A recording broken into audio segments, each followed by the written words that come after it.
우리는 앞서 18장이 아브라함이 믿음의 조상다운 모습으로 성장해가는 모습을 보여주고 있는 이야기다라고 얘기를 했었습니다. 17장을 보면 하나님께서 아브라함과 계약을 맺고 그 이후에 나오는 게 18장입니다. 아브라함의 인생에 있어서 단순히 하나의 에피소드를 보여주기 위해서 나온 18장이 아니라 앞서 나온 17장 하나님과 아브라함과의 계약, 하나님과 사람의 계약 맺음에 걸맞은 사람의 모습을 우리에게 보여주는 장이 바로 18장인 것입니다. 그래서 18장 초반은 나그네를 대접하는 아브라함의 모습을 우리에게 보여주면서 정말 하나님의 사람다운 모습이 어떤 모습인지를 보여준 것이죠. 단순히 그 당시 사람들이 했으니까 대접하는 그런 수준의 나그네 대접이 아니라 하나님을 대하듯이 나그네를 대하는 모습의 아브라함이었습니다. 우리는 아무나 VIP 대접을 해주지 않습니다.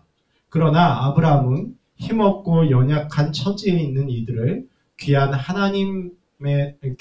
하나님 대접으로 VIP 대접으로 했던 사람입니다.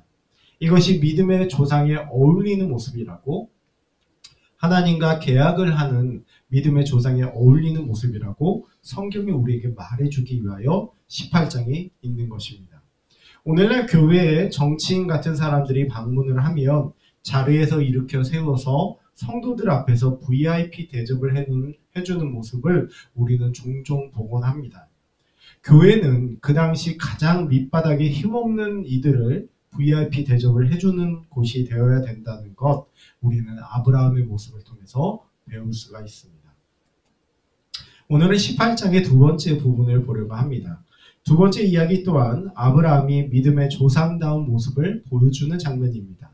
무엇입니까? 바로 열국의 아버지다운 세상을 향한 중보자라는 것입니다. 하나님의 말 두 곳을 통해서 우리는 하나님께서 아브라함을 특별 대우하신다는 것을 볼 수가 있습니다. 첫 번째는 17절인데요. 여호와께서 이르시되 내가 하려는 것을 아브라함에게 숨기겠느냐라고 하나님 말씀하십니다. 하나님께서는 아브라함에게 자신이 하려는 계획을 숨기려 하지 않으십니다. 하나님의 천상회의에 아브라함을 끼워주시려는 것입니다. 야고보서 2장 23절은 이렇게 말합니다. 이에 성경에 이른 바 아브라함이 하나님을 믿으니 이것을 의로 여기셨다는 말씀이 이루어졌고 그는 하나님의 벗이라 칭함을 받았나니. 야고보는 아브라함을 하나님의 친구라고 하셨다고 말을 합니다. 왜 하나님께서는 아브라함을 그렇게 특별 대우하셨을까요? 두 번째 구절은 여호와께서 20절과 21절인데 여호와께서 또 이르시되 소돔과 고모라에 대한 부르짖음이 크고 그 죄악이 심히 무거우니 내가 내려가서 그 모든 행한 것이 과연 내게 들린 부르짖음과 같은지 그렇지 않은지 내가 보고 알려 하노라. 여러분 20절과 21절을 가만히 보면 앞뒤가 맞지 않는 말입니다. 20절에서는 소돔성의 유죄를 말씀하시는 하나님이 21절에서는 소돔성의 유죄를 판단해 봐야 한다라는 것처럼 말씀하십니다. 유죄인지 확실하지 않으니 확인을 해봐야 된다는 식으로 말씀하시는 것입니다. 분명히 소돔성의 상황은 유죄였습니다. 죄악이 심히 무겁다라는 표현은 앞서 창세기에서 홍수 심판 때 사람들의 모습을 연상시킵니다. 여호와께서 사람의 죄악이 세상에 가득함을 보셨다는 것이죠. 소돔성의 상황이 그렇다는 것입니다. 또한 부르짖음은 죄로 인해 해를 당한 이들의 항의를 의미합니다. 잠언 21장 13절을 보면 귀를 막고 가난한 자가 부르짖는 소리를 듣지 아니하면 자기가 부르짖을 때에도 들을 자가 없으리라. 부르짖는다는 것은 결국에 억울한 일을 당한 자들이 그 항의를 하는 것을 의미합니다. 결국에 무엇입니까? 이 소돔성에는 그렇게 억울한 일을 당하는 자들의 부르짖음이 있고 마치 홍수 심판 때처럼 하나님 보시기에 심판할 수밖에 없는 명백한 유죄가 있는 장소였다는 것을 우리가 볼 수가 있습니다. 그런데 21절 말씀하시는 것은 하나님은 이 하나님이 소돔성이 유죄인지 확실하게 잘 몰라서 상황을 살펴보라고 가셨다는 것인지 우리에게 헷갈리게 됩니다. 내가 이제 내려가서 부르짖는가 같은지 그렇지 않은지 내가 보고 알려 한다. 그런데 이 하나님이 유죄인지 아닌지 판단하려고 가신다는 것일까요? 내가 이제 내려가서라는 표현은요, 앞서 또 한 번의 성경이 기록하고 있는 심판의 사건이 있었는데 바벨탑 사건을 연상하게 만드는 표현입니다. 11장 7절을 보면 자 우리가 내려가서 그들의 언어를 혼잡하게 하자라고 하나님께서 명백하게 바벨탑의 그 상황을 심판하기 위해 가신다는 것을 우리가 볼 수 있어요. 그렇다면 하나님이 몰라서 내려가시는 건 아닐 것 같습니다. 결국 하나님께서 소돔의 상황을 소문으로만 들었기 때문에 풍문으로만 들었기 때문에 잘 몰라서 확인하려는 것이 아니라 심판을 위한 방문을 했다는 것을 우리는 볼 수가 있습니다. 그런데 왜 말이 앞뒤로 안 맞는 것 같을까요? 특히 같은지 그렇지 않든지라는 표현은 왜 나오는 것일까요? 이것은 앞선 아브라함에게 숨기겠느냐라는 그 표현과 연결이 되는 부분입니다. 하나님께서는 아브라함을 친구처럼 천상회의로 끌고 가시는 이유가 바로 여기에 있는 것입니다. 같은지 그렇지 않는지는 희망의 여지를 제공하는 말입니다. 명확한 심판이지만 명확한 심판이 아닐 수도 있는 상황이 되는 것입니다. 여기에 아브라함의 중보자의 역할이 존재하는 것입니다. 그래서 이 하나님의 말씀 뒤에 아브라함은 중보 기도를 시작하게 됩니다. 24절, 25절, 26절 말씀인데요. 그 성 중에 의인 50명이 있을지라도 주님이 그곳을 멸하실 겁니까? 그러니까 하나님께서 지금 아브라함을 천상회의로 끌어들이셨고 아브라함이 중보 기도를 하는 이유는 하나님께서 명확하게 소돔성이 잘못했는지 모르겠다라는 상황 때문에 한 것이 아니라 아브라함의 중보 기도를 원하셨던 것이죠. 그런데 우리는요, 이 부분에 있어서 참 재밌는 생각을 한번 해봐야 될 게 있습니다. 아브라함은 의인 50명만 있어도 소돔성을 멸하실 거냐고, 소돔과 고모라를 멸하실 거냐고 묻습니다. 그리고 의인 10명까지 이 숫자를 낮추는 것을 볼 수가 있습니다. 우리가 여기서 한 가지 의문을 품는 것은 왜 아브라함은 의인 50명을 말했을까? 그리고 왜 10명까지 낮췄을까? 만약에 의인 1명만 남아 있어도 심판하지 마십시오라고 하면 될 것 같기도 한데 왜 굳이 10명에서 멈췄을까? 이 부분을 조금 생각해 보려고 합니다. 이 부분에 대한 나름대로 믿을 만한 성경 신학자들의 주장은 이러합니다. 먼저 의인 50명은 도시의 반을 대표하는 숫자가 될 수 있다는 겁니다. 아모스 5장 3절을 보면 이렇습니다. 주 여호와께서 이와 같이 말씀하시되 이스라엘 중에서 1000명이 행군에 나가던 성읍에는 100명만 남고 100명이 행군에 나가던 성읍에는 10명만 남으리라 하셨느니라. 유대인 주석가인 자콥이라는 자는 이 구절에 의거해서 소도시의 기준으로 100명의 사람이 있는 것이 그 도시의 조건 정도가 된다고 말합니다. 물론 딱 100명은 아닐 겁니다만 적어도 그 정도의 사람은 있어야 소도시라도 된다는 겁니다.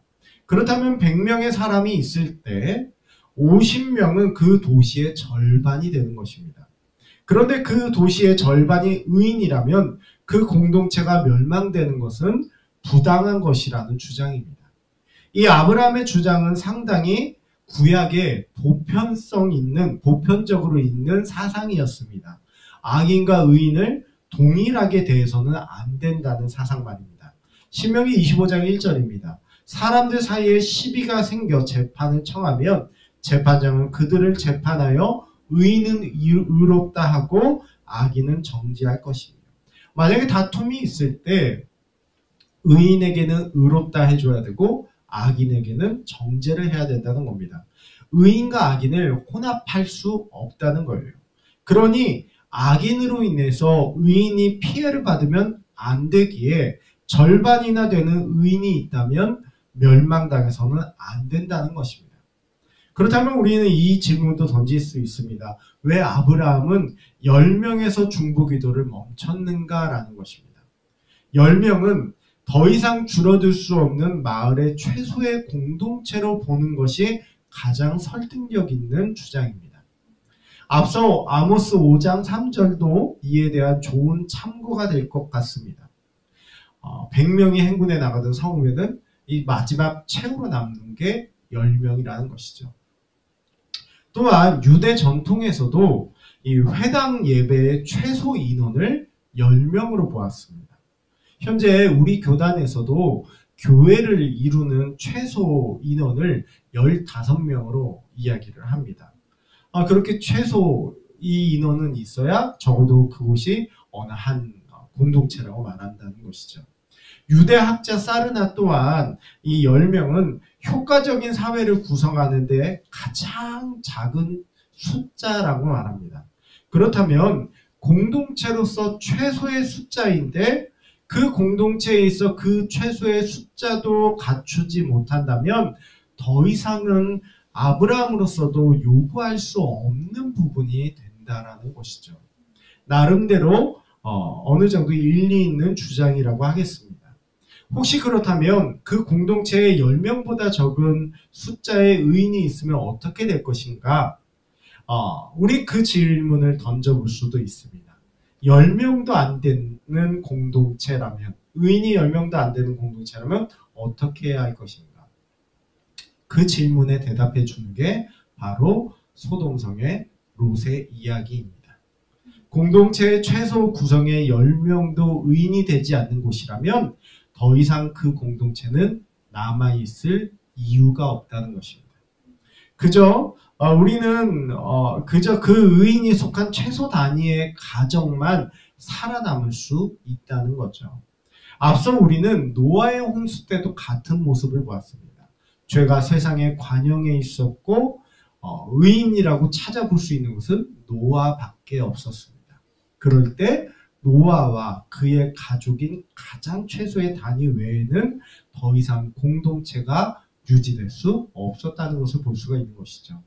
우리가 그런 것을 보면 혹시 현재 대한민국이 남아있는 이유는 그래도 최소 10명이 넘는 의인이 있어서는 아닐까, 그런 농담 반 진담 반의 생각도 해볼 수 있을 것 같습니다. 어쨌거나 아브라함은요, 이 목숨을 걸고 중보 기도를 합니다. 우리는 두 가지 포인트를 보려고 하는데요. 첫 번째 포인트는 아브라함이 가까이 나아갔다라는 것입니다. 여러분, 가까이 나아가라는 표현이 아브라함이 물리적으로 하나님과 저 멀리 떨어져 있다가 조금 더 한 걸음씩 나아갔다는 이야기일까요? 아닙니다.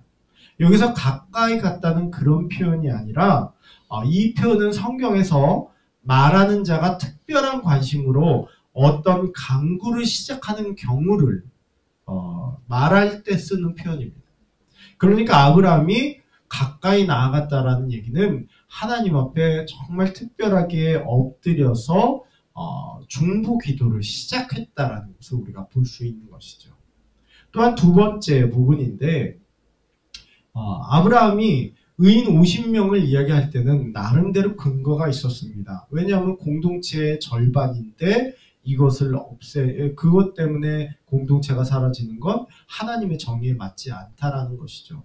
그러나 아브라함은 그 이후부터 숫자를 줄여가는 데 있어서 상당히 조심스럽게 표현을 합니다. 감히 죽게 아뢰옵니다. 주님 노하지 마십시오. 감히 죽게 바랍니다. 주님 노하지 마십시오. 이번만 더 말하겠습니다.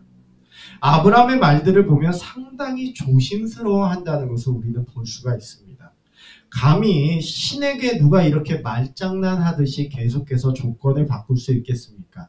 목숨이 위태로울 수 있는 일인데 말입니다. 아브라함은 자신의 목숨을 걸고 중보를 하고 있는 장면인 것입니다. 우리는 이러한 모습을 통해서 아브라함이 믿음의 조상다운 모습으로 성장해 가고 있다는 것을 발견할 수가 있는 것이죠. 중보를 위해 자기의 목숨을 거는 자, 하나님과 계약할 만한 자라는 거예요. 특별히 자신의 민족의 죄를 사해 주길 위해서 기도하는 것은 선지자들의 특징이기도 했습니다. 사무엘도 나는 너희 공동체를 위해서 기도할 거다라고 말했고, 아모스도 자신의 공동체를 위해 주 여호와여 청하건대 사해 주십시오. 야곱이 이렇게 미약한데 어떻게 심판 앞에 설 수 있습니까? 용서해 주십시오. 그렇게 중보 기도를 했죠. 예레미야 선지자도 마찬가지입니다. 우리가 주께 범죄했지만 우리를 버리지 말아 주십시오라고 중보 기도했습니다.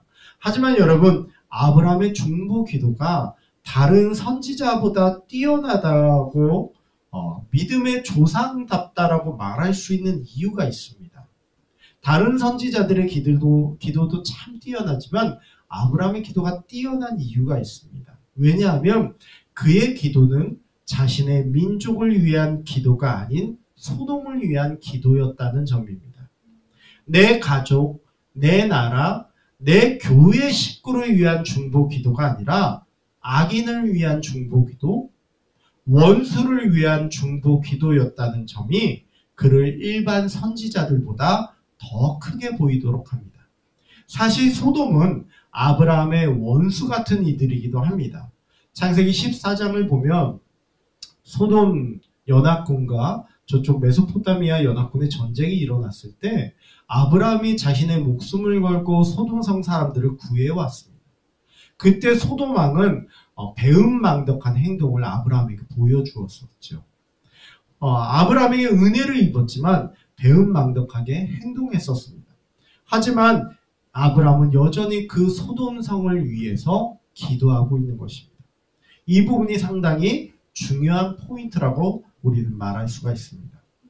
남들이 다 하는 것처럼 나그네를 대한 게 아니라 하나님을 대하듯이 나그네를 대한 아브라함의 모습, 그리고 뛰어난 믿음의 사람이 중보 기도하는 것보다 더 뛰어나 원수를 위해 기도하는, 중보 기도하는 아브라함의 모습.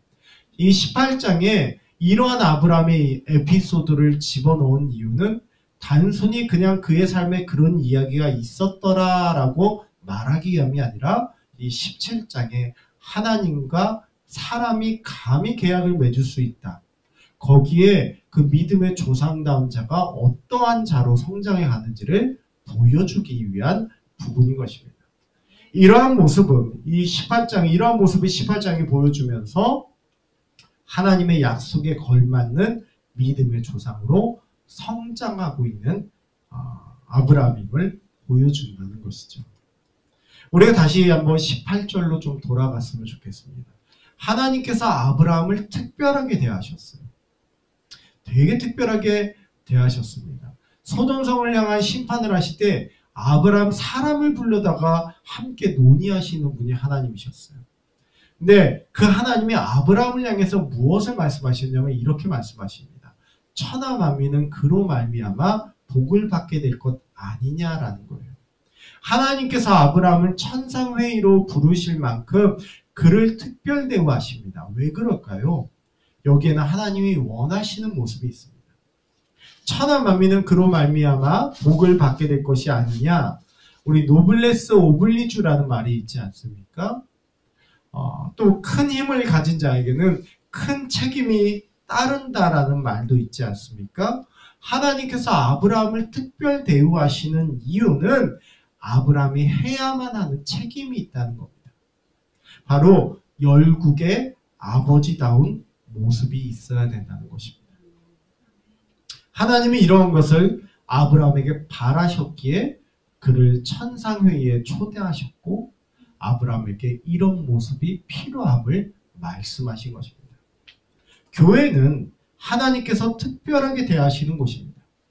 그렇다면 교회는 아브라함처럼 해야 합니다. 세상의 존속과 안녕을 위한 기도를 하는 곳, 동일하게 하나님께서는 이런 것을 교회에게 바라시며 특별 대우를 하시는 것입니다. 우크라이나 전쟁을 위해서 기도해야 되고 지진 피해를 입은 터키 국민들을 놓고 기도하는 것이 우리와 아무 상관없는 모습이 아닙니다. 어떤 사람들은 그렇게 말할 수도 있습니다. 터키인의 대부분이 이슬람 교도들이니 우리가 그들을 놓고 기도해 줄 이유가 뭐냐라고 말할 수 있을지도 모릅니다. 그러나 틀린 말입니다. 하나님께서 교회에게 바라시는 것은 그런 것이 아닙니다. 세상의 존속과 안녕을 위해 기도하는 중보자가 되라고 교회를 특별하게 대우하시는 것입니다. 우리가 이것을 기억한다면 교회의 역할이 어떠해야 될지를 기억해야 될 줄 믿습니다. 천하 만민은 아브라함으로 말미암아 복을 받듯이 천하 만민이 교회로 말미암아 복을 받을 수 있도록 행동하는 것이 오늘날 우리에게 주어지는 동일한 메시지가 아닐까 싶습니다. 우리가 이 부분들을 놓고 기도하며 나갈 수 있으면 좋겠습니다.